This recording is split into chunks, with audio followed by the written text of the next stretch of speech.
Hello friends, welcome back to our channel. నేను మీ భీమవరం బుల్లి. ఈరోజు వీడియోలో నేను మీకు ఇంట్లోనే నెయ్యిని ఈజీగా ఎలా చేసుకోవాలో చూపించబోతున్నానండి. ఇవాళ రేపు బయట గీ కాస్ట్లు చాలా ఎక్కువగా ఉన్నాయి కదండి. ఈ ప్రాసెస్లో చేస్తే మనం ఈజీగా ప్రిపేర్ చేసేసుకోవచ్చండి. బయట కొనే పనే ఉండదు.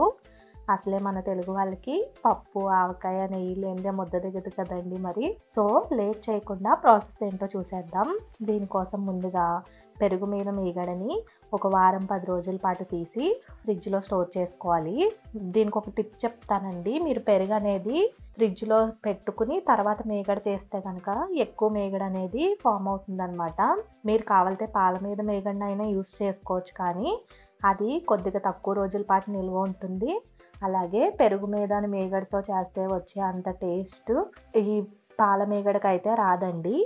మేమైతే పెరుగు మీద మీగడతోనే చేసుకుంటాము.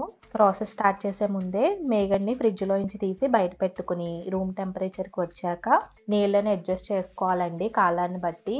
చలికాలం అయితే వేడి నీళ్ళని యాడ్ చేసుకుని మీగడ అనేది రెడీ చేసుకోవచ్చు మనం. అదే ఎండాకాలం అయితే కొద్దిగా కూలి వాటర్ని యాడ్ చేసుకుని కూడా చేసుకోవచ్చు.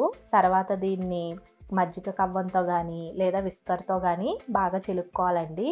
ఇలా చేస్తే మరీ ఎక్కువ టైం అయితే పట్టదు, కొద్దిగా టైం మాత్రం పడుతుంది. కానీ రుచికరమైన నెయ్యి కోసం ఆ మాత్రం కష్టపడాలి, మరి ఏమంటారు.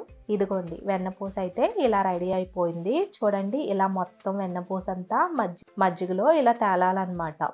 ఈ స్టేజ్లోకి వచ్చాక వెన్నపూసని ఒక గిన్నెలోకి తీసుకుని ఆ మజ్జిగతో మీరు బటర్ మిల్క్ అయినా చేసుకోవచ్చు, లేదా పునుగులకైనా యూస్ చేసుకోవచ్చు, లేదా దాన్ని ఇలా మొక్కలకి పోసినా కూడా బాగా ఎదుగుతాయి అన్నమాట. ఇదిగోండి, ఇలా వెన్నపూస అంతా ఒక గిన్నెలోకి తీసుకోవాలి. ఇక్కడ టిప్ చెప్తానండి. మీరు కనుక కావాలంటే వెన్నపూసని ఒక అరగంట సేపు లేదా ఒక పావు గంట సేపు ఫ్రిడ్జ్లో కనుక పెట్టుకుంటే కూల్ అయ్యి వెన్నపూస గట్టిపడి ఈజీగా నీళ్ళల్లో నుంచి తీసేయడానికి వీలుగా ఉంటుందన్నమాట. దానిలో ఒక గ్లాసు వాటర్ పోసి బాగా వాష్ చేయాలండి. ఇలా ఒక 3 to 4 టైమ్స్ అయినా వాష్ చేయాలి. మరీ ఎక్కువ గిన్నెలు చేసుకోకుండా ఇలా మనం మజ్జిగ చేసిన గిన్నె ఇంకా మనం నెయ్యి కాసే బాండ్లీలోనే వాషింగ్ అంతా చేసేసుకుంటే తోమే పని తప్పుతుందండి. ఆ వాష్ చేసిన వాటర్ కూడా ఆ మజ్జిగలో పోసుకుని మనం మొక్కలకి యూస్ చేసుకోవచ్చు. తర్వాత బటర్ ఉన్న బాండ్లీని స్టవ్ మీద పెట్టి హై హీట్ మీద ఉంచాలి.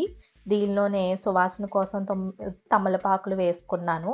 మీరు కావాలితే కరివేపాకు రెమ్మలైనా లేదా ఒక టీ స్పూన్ మెంతులైనా కూడా వేసుకోవచ్చు.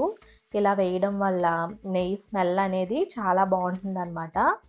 బాగా కలుపుతూ నురగంతా పోయి ఇలా వచ్చాక లో హీట్లో మాత్రమే పెట్టి మరిగించుకోవాలండి, లేదా నెయ్యి అనేది ఫాస్ట్గా మాడిపోతుందన్నమాట.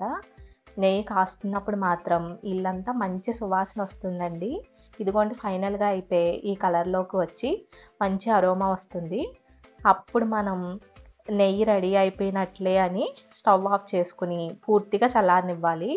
పూర్తిగా చల్లారిన తర్వాత మాత్రమే ఇలా ఒక బాక్స్లోకి వడగట్టేసుకోవడమేనండి.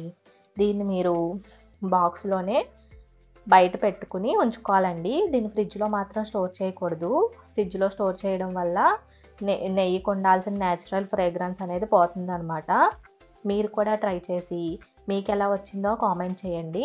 వీడియో కనుక మీకు నచ్చినట్లయితే లైక్ చేయండి, ఫ్రెండ్స్ రిలేటివ్స్కి షేర్ చేయండి.